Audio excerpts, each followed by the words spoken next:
ফরিদপুরের ভাঙ্গায় সংঘর্ষে নিহত সুমন শেখ হত্যা মামলার অভিযুক্তরা যেই হোক, তাদের প্রতি কোনো ধরনের রাজনৈতিক প্রশ্রয় দেওয়া হবে না বলে মন্তব্য করেছেন ফরিদপুর ৪ আসনের সংসদ সদস্য শহীদুল ইসলাম বাবুল।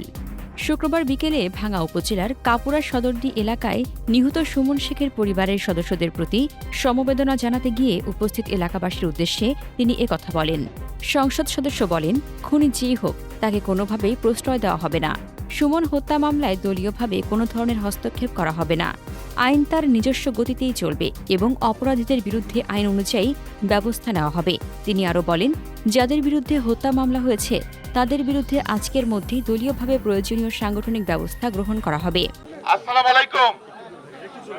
আমরা অত্যন্ত দুঃখের সাথে জানাচ্ছি যে আমাদের সন্তান, আমাদের ছোট ভাই সুমন সন্ত্রাসীদের গুলিতে গত পরশু নিহত হয়েছে।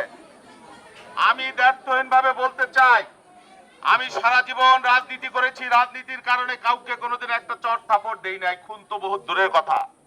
খুনি যেই হোক, আমাকে যারা চিনেন তারা জানেন যে খুনিকে প্রশ্রয় দেওয়া আমাদের কাজ না হতে পারে, না হবে না। আমি দলমত নির্বিশেষে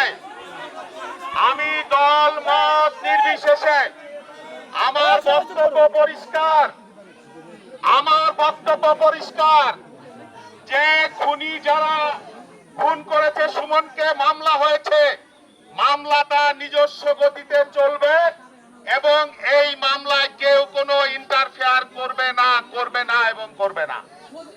এবং এই যে যারা ঘটনা হয়েছে, অভিযুক্ত হয়েছে, তাদের বিরুদ্ধে আজকেই আমরা সাংগঠনিক ব্যবস্থা গ্রহণ করব, আজকে এই মুহূর্তে।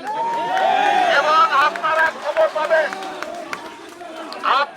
খবর পাবেন যে আজকেই তাদের বিরুদ্ধে দলীয় সিদ্ধান্ত আমরা ঘোষণা করছি এবং এটা আনুষ্ঠানিকভাবে আপনারা জানতে পারবেন।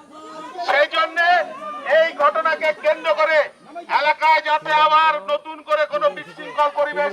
এর আগে সংসদ সদস্যের আগমনকে কেন্দ্র করে স্থানীয়ভাবে মাইকিং করে নারী পুরুষকে ঘটনাস্থলে জড়ো করা হয়। এ সময় কয়েকশো এলাকাবাসী সড়কের পাশে মানববন্ধন করে সুমন হত্যার বিচার দাবি করেন। সংসদ সদস্য ঘটনাস্থলে পৌঁছালে বিক্ষুব্ধ জনতা বিভিন্ন স্লোগান দেন। পরে তিনি মাইক হাতে বক্তব্য দিয়ে পরিস্থিতি শান্ত করার চেষ্টা করেন।